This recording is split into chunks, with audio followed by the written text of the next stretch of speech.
Vamos a saludar al doctor Juan José Márquez Franco, él es médico especialista en medicina interna, él es experto en manejo de obesidad, diabetes y enfermedades de riesgo cardiovascular y es el expresidente del capítulo Caribe de la Asociación Colombiana de Medicina Interna del 2020 al 2022. Doctor Márquez, muy buenas tardes. Muy buenas tardes, Carolina, y a toda la audiencia. Y bueno, adicionalmente a todo eso, pues soy internista. Y como tal, por eso nos toca ver todas las complicaciones de las enfermedades crónicas del adulto. Así es, doctor. Entonces, hoy lo invitamos porque nosotros queremos hablar del alcohol, pero la semana pasada estuvimos con un doctor experto en hígado que nos estaba hablando del hígado graso, con un hepatólogo. Hoy queremos hablar con usted porque para mí que no es solo el hígado el que se ve afectado, sino que todos los órganos. Doctor, así es. ¿Debemos tomar alcohol, sí o no? Como me decían en la universidad, todo depende. Eso va a depender.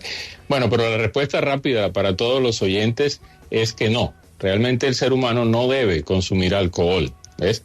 Es una bebida que pues tiene, digamos, algunas connotaciones más de orden social que otras cosas. No tiene realmente ningún tipo de beneficio específico para algún tipo de enfermedad o algo. Eso no hace, como siempre lo digo en todas mis redes sociales, que esto sea una bebida que sea mala. Y en relación a lo que mencionabas ahorita, doy una punta adicional, y es que el alcohol era el causante de hígado graso y de cirrosis hepática, quizá el número 1 hasta hace unos 30 o 40 años atrás. Hoy día es más las bebidas azucaradas, fructosa y, por supuesto, la relación entre obesidad y diabetes. Pero de igual manera, digamos lo que más de la mitad de los hígados grasos en el mundo tienen algo de relación también con alcohol. Doctor, mire que esta mañana nosotros en el noticiero empezamos a tener una conversación en torno a los cócteles y a los tragos. Entonces decíamos, bueno, ¿qué es mejor tomar? Ginebra, un Negroni, un Martini, un Moscow Mule, y así se quedó la conversación. Y entonces surge la pregunta, ¿existe realmente una bebida alcohólica que sea mejor que otra? Y si sí, pues ¿cuál sería, doctor?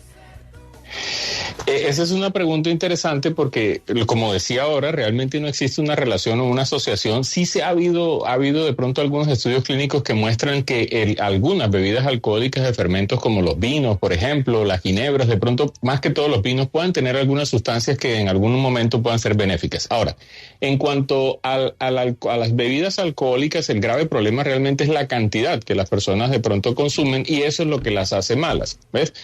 Ahora, las hace mal el efecto que produce sobre las personas. No existe realmente ninguna bebida que sea mejor que otra. Ahí, aunque suene feo decirlo, ahí lo que tenemos que decir es cuál sería menos mala para el organismo si consumimos grandes cantidades. Entonces, en ese orden de ideas, las bebidas que tienen mayor concentración de alcohol por volumen son las que van a producir mayor cantidad de daño. Y allí son entonces, por ejemplo, los whiskies, los vodkas, y algunas bebidas de malta que también terminan siendo algunos whisky. Esas son las que tienen mayores concentraciones porque pueden tener 30, 40 y hasta 50% de su volumen representado en alcohol. Mientras que las bebidas que tienen menos cantidad, como algunos vinos, hay otros que tienen más, pero digamos que en general la mayoría de los vinos, algunas cervezas, este tipo de bebidas tienen menos cantidad de alcohol, y cuando se hacen en un cóctel preparado por una persona experta en el asunto, pues normalmente también tienen cantidades pequeñas, ¿ves? Una piña colada, por ejemplo, tiene pequeñas cantidades de alcohol que simplemente van a ser parte de la preparación y lo hacen más agradable a las papilas gustativas, pero no le va a causar de pronto un efecto grave a la persona. Ahora, con los cócteles hay otro tema aparte que otro día lo hablaremos, y es la cantidad de azúcar que le echan en algunas partes a estas cosas, ¿no? Porque casi siempre están con algún jugo o vienen mezclados con jarabes. Bueno, doctor, mire, yo aquí sí necesito meter la pata porque imagínese lo siguiente, doctor. Okay. Resulta que si yo me pongo a mirar, y yo esta mañana lo dije, estaba explicándoles un poco sobre el contenido de carbohidrato y de azúcar que tiene cada trago, pues el whisky, acá lo estoy mirando, el whisky tiene 0.1 de carbohidrato, el martini también tiene poco, y yo decía, el vodka, el whisky y el tequila son los que menos carga de carbohidrato tienen, y es más, uno ve a los pacientes diabéticos y los doctores les dicen que esos son como los menos peores, ¿no? Ni decir, pues, el Baileys y esos que son llenos de azúcar. ¿Qué tenemos que tener en cuenta? Todo trago tiene alcohol, azúcar, ya lo sabemos, pero ¿qué tenemos que tener en cuenta a la hora de elegirlo? Porque quiero que no haya confusión en cuanto a lo de los carbohidratos, porque a los diabéticos les mandan los que menos contenido de azúcar tienen. Bueno, bien, primero que todo no los mandamos, ¿no? Esa es una pregunta a veces capciosa que nos hacen en la consulta y es la famosa pregunta, doctor, pero ¿usted qué opina si me tomo de pronto un whiskycito con la familia de esto? ¿Será que me hace daño? Y entonces uno dice, bueno, pues no le hace daño. Inmediatamente no dio 2 pasos fuera del consultorio y ya dijo que el doctor le mandó a tomar whisky. Y esa no es la recomendación. Los médicos no podemos recomendar tomar alcohol, eso es imposible. El contenido de carbohidratos que tú mencionas allí, indudablemente, y estoy de acuerdo, por ejemplo, cosas como el Baileys, no es nada en contra de la marca comercial, ni mucho menos, es simplemente porque es una bebida que tiene grandes concentraciones de azúcar, pero porque es una mezcla, ¿ves? Eso así. Ahora, el otro tema con los diabéticos es que el alcohol per se, ojo a esto, el alcohol solamente, él nos va a proveer de calorías, lo que denominamos calorías huecas, o sea, nos va a proveer energía que el organismo no sabe qué hacer en ese momento determinado con ella. Es decir, que aunque no sea dulce ni nada, de todos modos el alcohol va a tener. De hecho, tiene más calorías el alcohol por volumen que digamos que una gaseosa, por ejemplo. Tiene mucha más cantidad, comparativamente 100 mililitros de alcohol que 100 mililitros de una gaseosa. Entonces, los consumidores de alcohol frecuentes normalmente tienden a tener depósitos grasos bastante altos, casi siempre a nivel abdominal. De ahí viene la famosa expresión, entre comillas, la barriga de cervecero. ¿Ves? Y este es el grave problema. Entonces, allí, digamos que las bebidas tipo, como dije, cervezas, de pronto un vino, de pronto una champaña, este tipo de cosas en pequeñas cantidades, entiéndase pequeñas cantidades, una copa, por ejemplo, en un brindis, o un cóctel, como lo mencionabas ahorita, un cóctel que no tenga, pues obviamente, cosas como leche condensada y eso, no van a hacer un daño mayor y no van a ser de pronto graves problemas siempre y cuando se consuman junto con alguna comida y siempre y cuando el paciente, en este caso de diabetes, esté bien controlado. En ese orden de ideas, las otras bebidas, que esa es la gran discusión, entonces whisky, vodka, destilados de una sola malta, este tipo de bebidas habitualmente algunos diabéticos creen que no les hace problema porque no tienen carbohidratos per se dentro de la composición, como lo tiene, por ejemplo, un vino que sí tiene fermentos incompletos. Pero ese tipo de bebidas tienen mayor cantidad de alcohol, entonces realmente terminan haciendo más daño. Es todo lo contrario a lo que mucha gente pueda pensar. Doctor, ahí está Germán, que tiene una pregunta para usted. Germán, ¿de dónde nos llama? De Bogotá, buenas tardes, muchas gracias por el espacio. Doctor, buenas yo tardes, Germán. Soy hipertenso, tomo losartán, 100 miligramos al día, 50 en la mañana, 50 en la noche. La verdad a mí me gusta tomar mucho, entonces yo tomaba aguardientico, pero noté que me empezó a caer muy mal. Entonces me pasé a un destilado, pues que es el whisky. Pero whisky ya con destilaciones muy largas, es decir, whisky, digamos, muy fino. Y aquí en Colombia, pues el trago es socialmente aceptable, uno está tomando desde muy niño, bueno, etcétera. Yo al tomar el whisky, el problema mío es que me tomo un hito, pero quiero seguir tomando whisky, pero como le digo, muy destilado. Desde el punto de vista de la hipertensión que yo tengo, se me podría empeorar con un whisky destilado, que es un whisky fino, es decir, para los hipertensos, un whisky destilado fino es igual de malo a tomar aguardiente o a tomar algún otro whisky menos destilado. Claro que sí, me gusta el parte de tu frase cuando dices para los hipertensos, y eso es muy importante porque todo va a depender del contexto de cada persona. Por eso digo que en medicina, yo creo que en casi todas las ciencias, las respuestas casi siempre van a tener un depende al inicio. Entonces, dependiendo del contexto, ¿ves? Ahora, el tema en diabetes y en hipertensión no tiene mucho que ver con el hecho de que sea fino o no sea fino el licor. ¿Ves? Tenemos esa falsa creencia de pronto de que porque tenemos una bebida extremadamente fina, entonces al ser muy destilada, esto no nos va a hacer daño, no va a tener una repercusión sobre la hipertensión en el caso suyo o la diabetes en casos de otras personas. Esto no tiene nada que ver con eso, no. Realmente el destilado de las bebidas lo que tiene que ver es con la forma de depurar el organismo esa bebida, es decir, hacer la liberación o la desintoxicación, en este caso hepática. Va a ser mucho más fácil que el organismo se desintoxique si toma una bebida de estas de destilados largos, como el caso de las maltas o algunos whiskies, por ejemplo.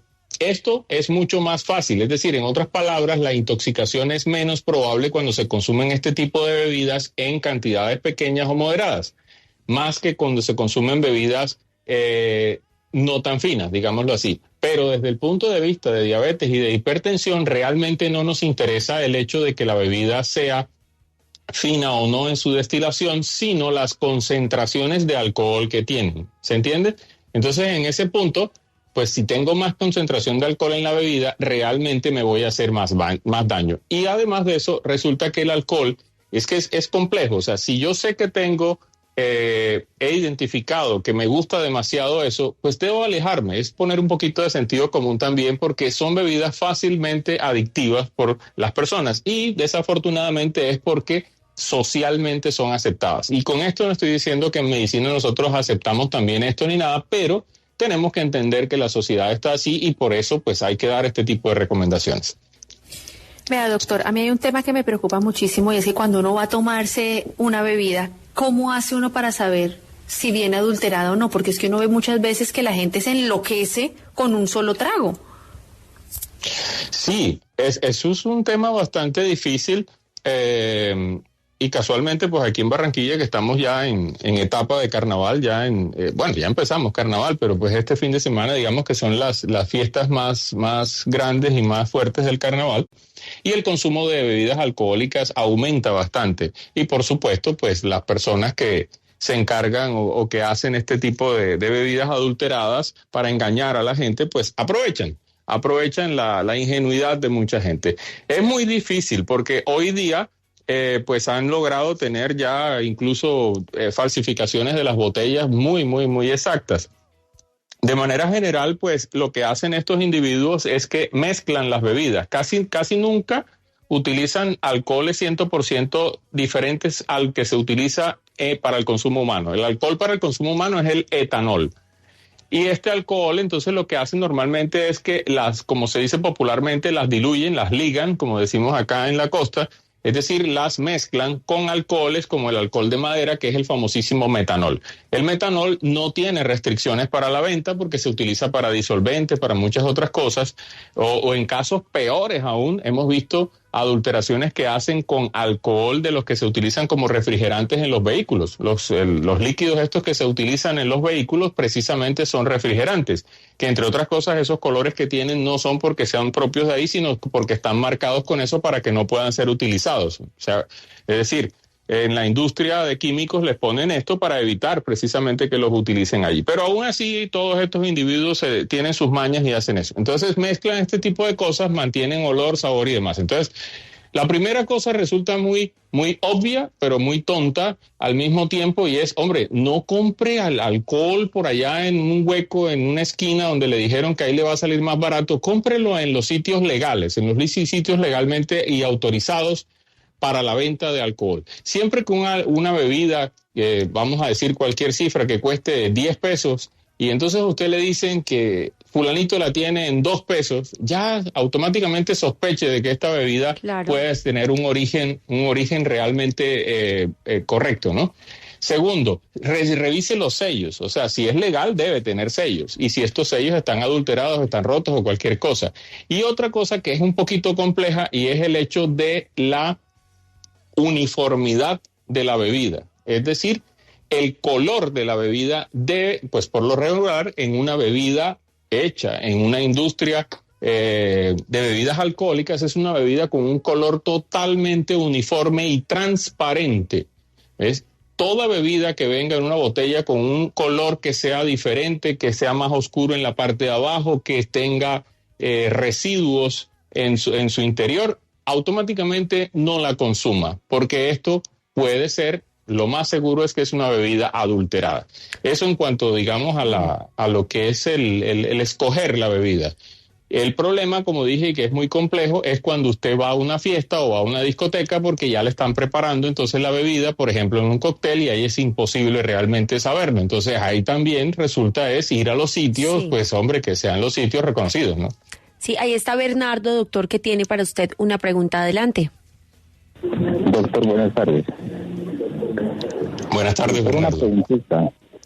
Pues no sé, me decían que la persona que tenga problemas de ácido úrico, que el licor o el alcohol lo favorecen algo, ¿es correcto o es falso? Muchas gracias. Perdón, disculpa, Bernardo, ¿decías del ácido úrico? Sí, ¿Te entendí? ácido úrico. Sí, que es Sí, bueno claro, que el de ácido claro, úrico excelente. consuma. No, al contrario. Digo, excelente pregunta porque me hiciste recordar un tema muy importante, y es que el alcohol aumenta las concentraciones de ácido úrico en sangre. Entonces, las personas que tienen gota es las concentraciones altas de ácido úrico y que además se cristalizan en algunas articulaciones del cuerpo. Si consumen alcohol, esto les va a incrementar mucho más sus niveles de ácido úrico. Y ahí me hiciste recordar, gracias Bernardo, porque también hay un tema interesantísimo, y es que, y aquí en Carnavales lo vemos cada rato en las urgencias, es el momento en el cual se producen mayor cantidad de arritmias cardíacas, yo creo que aquí en Barranquilla en todo el año.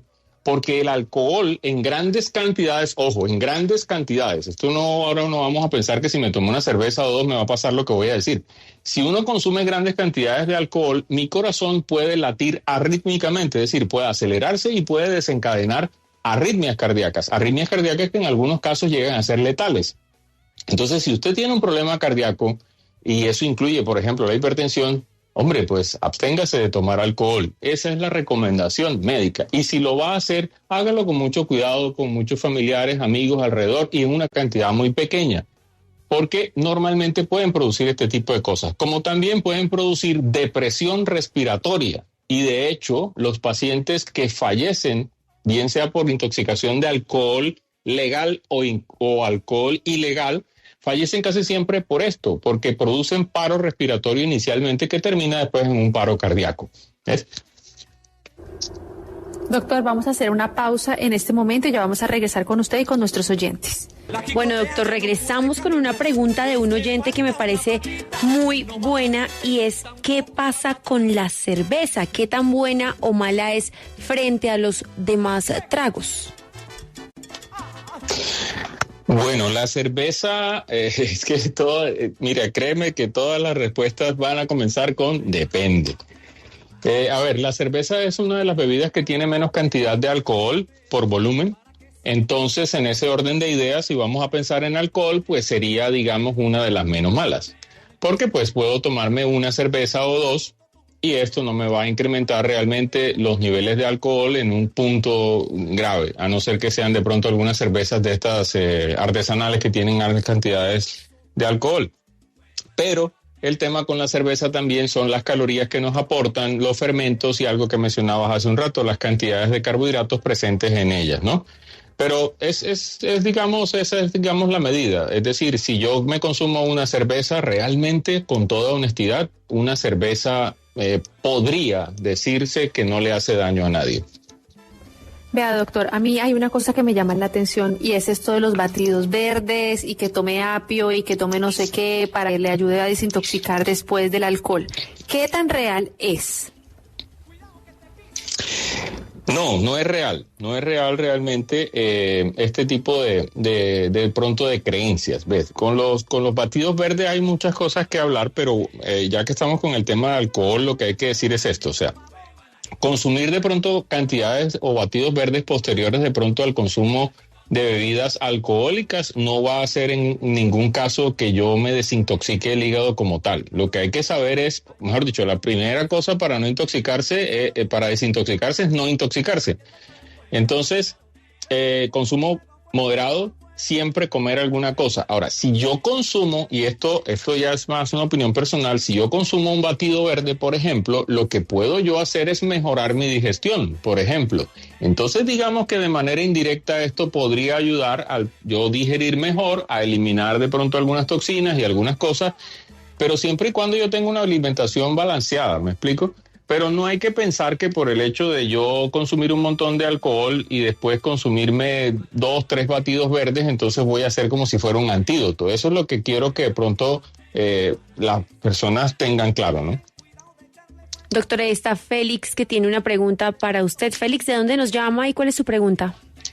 De Cartagena. Doctor, yo quiero preguntarle, aprovechando que usted es costeño, ¿cuál es la pea menos mala? Porque tomar cerveza, tomar vino, tomar whisky, y por ahí hay un aguardiente ahora que es bajito de azúcar, o dice 0 azúcar y 24 grados de alcohol. ¿Y cómo se desintoxica? Usted lo está diciendo, que no hay una magia para desintoxicar el hígado, pero se dice que cuando se está tomando se debe comer sobre todo cosas grasosas. ¿Qué dice usted sobre eso?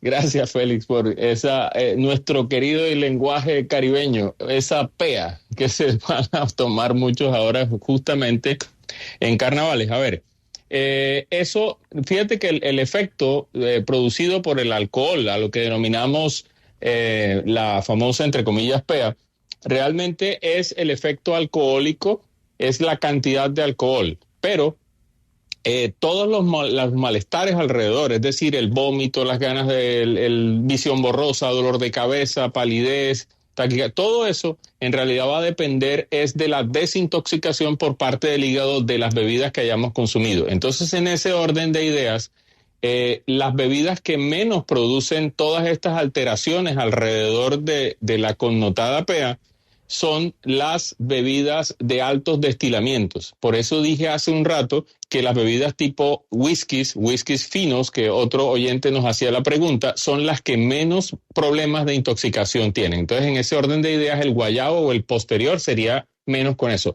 Sería mucho peor el guayabo, por ejemplo, de cervezas, de vinos, de ron, de aguardiente, por ejemplo. Serían de pronto las más malas, ¿no? Y pues no hay realmente una fórmula mágica para esto, simplemente hay que hidratarse muy bien y tratar los síntomas, es decir, tengo dolor de cabeza, pues un buen analgésico, pero ante todo, sobre todo, una muy buena hidratación, y que cuando se consuman las bebidas, durante el momento en que se consuman, siempre mezclar bebidas alcohólicas y alimentos, y esto retrasa a veces la absorción y el metabolismo de algunos de estos sustancias que pueden causarnos todos estos malestares. Doctor, ¿por qué cuando uno está tomando medicamentos no lo dejan tomar alcohol, sobre todo antibiótico? Eso, muy buena pregunta, excelente. Bueno, primero que todo, pues hay que estar tranquilos, es decir, no hay que irse al extremo de que una persona, si está tomando antibióticos o algún tipo de medicamento, se va a morir porque tomó alcohol. No, ese no es el punto. El punto es que si usted está tomando alcohol, su hígado preferentemente, o sea, va a predominantemente irse a desintoxicar de toda esta cantidad de alcohol que se consumió. Entonces, los medicamentos, sobre todo antibióticos, utilizan algunas vías metabólicas a través del hígado. Entonces, si usted está tomando todo este montón de medicamentos, el hígado va a tener una especie, vamos a llamarlo, de sobrecarga. Entonces, las personas al tomar alcohol van a tener efectos indeseados mucho más rápidos y más potenciados. Eso por una parte. Y por otro lado, si yo consumo grandes cantidades de alcohol, entonces el hígado no va a poder procesar también algunos medicamentos. Entonces, en otras palabras, no va a haber efectos. ¿Ves? Entonces, sobre todo los antibióticos, voy a, como se dice popularmente, cortar el efecto de los antibióticos. Entonces, voy a dañar mi tratamiento. Ahora, en sano juicio, seamos honestos. Si yo tengo un tratamiento antibiótico es porque tengo una infección, algo severo que realmente lo amerita, y pues lo más cuerdo es no tomar alcohol. Mire, doctor, nos preguntan acá. Muchas gracias por el programa, siempre muy valioso. Doctor, en el caso de licores digestivos, ¿qué efecto tiene en el consumidor? Usualmente lo haces posterior a la comida, así como el limoncello y todo eso, ¿no, doctor? Bien. Bebidas alcohólicas digestivas, bueno, eso no existe una bebida alcohólica digestiva. Eso son de pronto, vamos entrando ya en el orden de la cocina, lo que es la parte del aperitivo, porque pueden despertar un poco el apetito, o bien simplemente porque pueden hacer más agradable. Es una excusa para tomar. Exactamente. Sí, bien. Eres muy diplomática, más que yo. Claro.